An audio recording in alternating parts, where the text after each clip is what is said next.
E aí, pessoal, como é que vocês estão? Tudo bem? Eu sei que às vezes é difícil você estar ali maratonando, pesquisando uma série nova para assistir e às vezes acaba sendo decepcionado, né? Então, a produção norueguesa de 2024, Inferno em La Palma, que é a possibilidade do complexo vulcano Cumbre-Vierra entrar novamente em erupção. A La Palma fica ali, ela existe mesmo, ela fica ali nas Ilhas Canárias, famosas Ilhas Canárias, e podendo entrar novamente em erupção, essa série foi baseada nisso, o que criaria, né, claro, se entrasse em erupção novamente, uma situação catastrófica que deslocaria milhões de toneladas de terra na água, formando, é claro, um tsunami poderoso, que destruiria o arquipélago todo ali, partes da Europa, África e chegando até as Américas aqui pra gente. Sim, poderia ser uma boa história? Deveria ser uma boa história? Então, né? Produzida pela Netflix, essa série poderia ser, assim, mais trabalhada? Então, mas como uma descontrolada fúria da natureza, tudo parece dar errado e tudo dá errado. Inferno em La Palma. Bora ver? Mas antes, se você que já é inscrito aí, meu coraçãozinho para você. Se você assiste os vídeos aí e não é inscrito, considere se inscrever aí, ajudaria muito. Dê o seu like, compartilhe com quem você gosta e quem não gosta. Inferno em La Palma. Bora ver.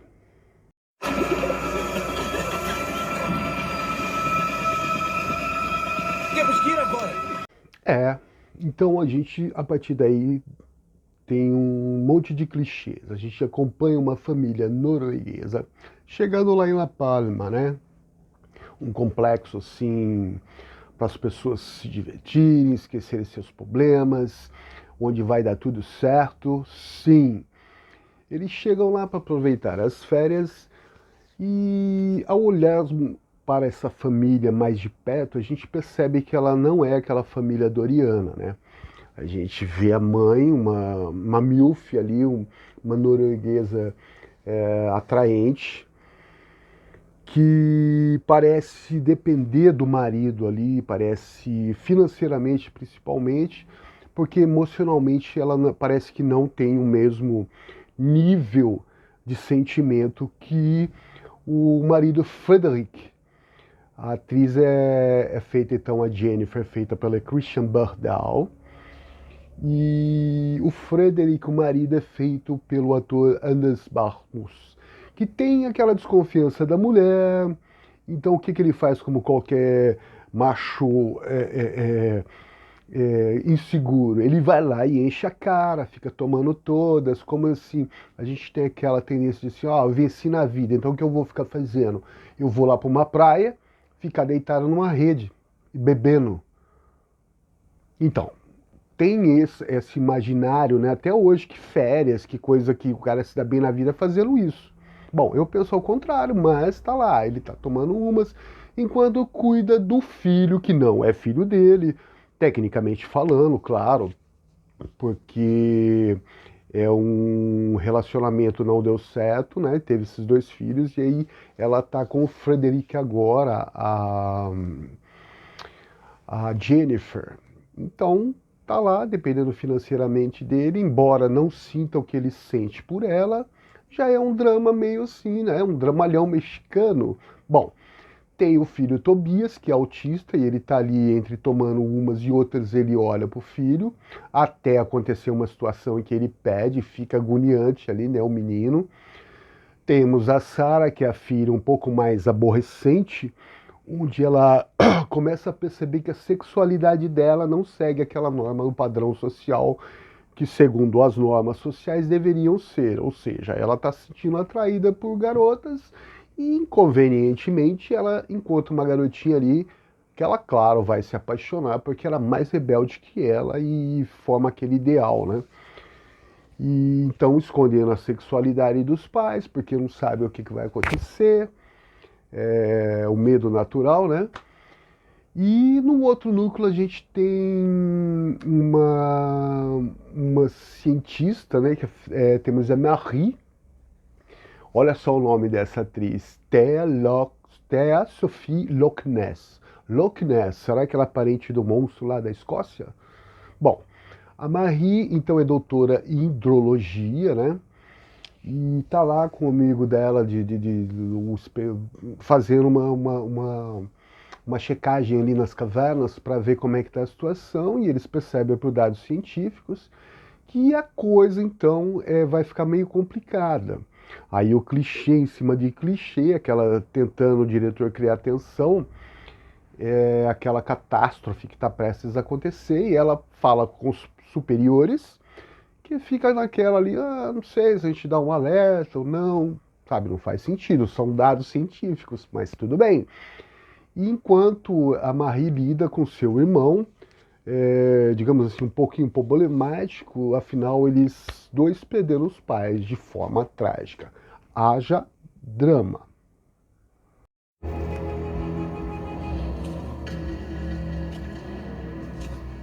Ela abriu até o topo. A gente vai ter que medir.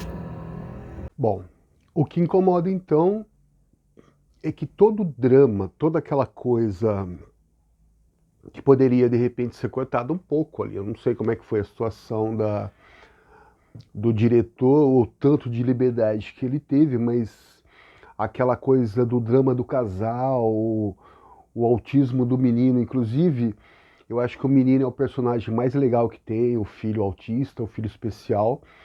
A descoberta da Sarah, né, uma aborrecente muito chata, né, descobriu que de repente gosta de meninas.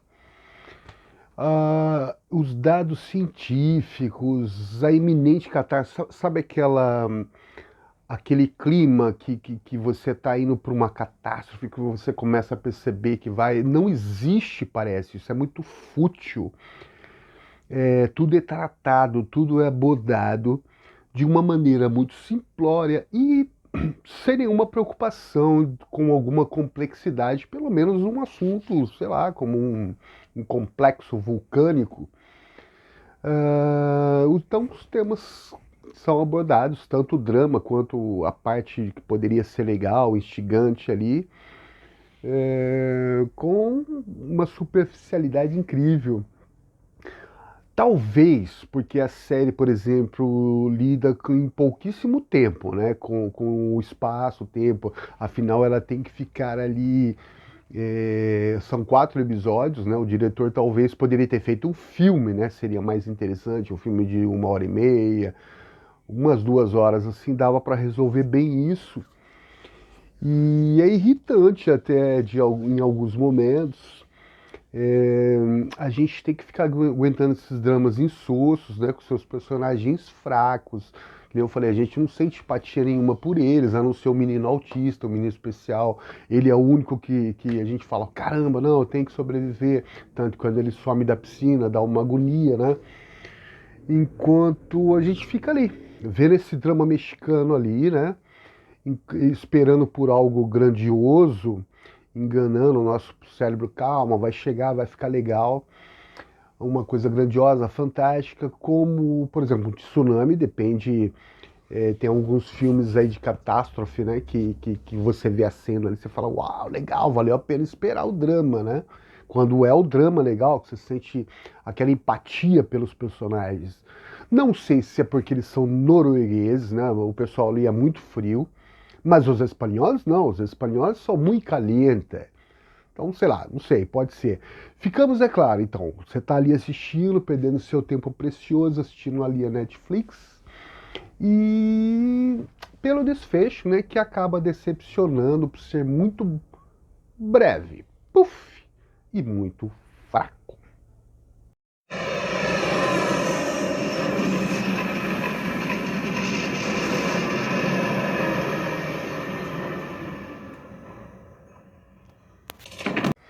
Bom, chega um momento entediante, então, que a gente parece que está vendo um dramalhão mexicano, uma novela da Globo, que estamos assistindo uma coisa piegas, né? A direção não é a culpada disso. O diretor Cássio Bafoi é competente, mas o CGI, o efeito efeito visual, não sei se por causa do dinheiro, né? É até legal, mas aparece muito pouco. Então, como eu disse, é aquela situação que você fica irritado, porque você fica ansioso para ver uma coisa legal, o que não acontece. Ou você é decepcionado. E o diretor não tem muita culpa, né? Não tem nada para desenvolver ali, na verdade, porque o roteiro deveria ser um pouco mais compacto. E o que era para ser uma comoção no drama, então, e a gente fica preocupado com aqueles personagens que vai ali morrer, que vai acontecer alguma coisa ruim, né? Tirando o filho Tobias, que é o autista. E a gente espera aquele, então, um final apoteótico depois de aguentar o drama. Mas o desfecho não chega e não conseguimos de maneira nenhuma. Eu, pelo menos, não consegui ter empatia pelos personagens, tirando o Tobias, que é especial. Eles são superficiais, né? Muito clichê. E, ou seja, é um drama tosco. A gente vê o Titanic, por exemplo, a gente é um filme com muito tempo, né? E a gente fica todo aquele tempo esperando, claro, a tragédia, aquela coisa que o brasileiro gosta muito, como que você está num acidente numa estrada, você para ali só para olhar, né? Para aquela coisa bizarra.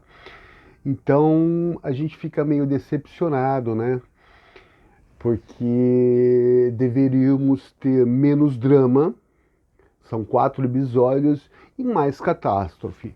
Menos drama, ou seja, drama demais, inferno de menos.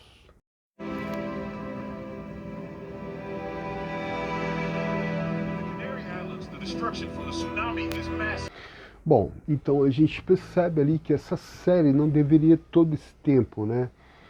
Um filme de 2 horas ali, por exemplo, 2 horas e 30 ali, talvez resolveria melhor isso.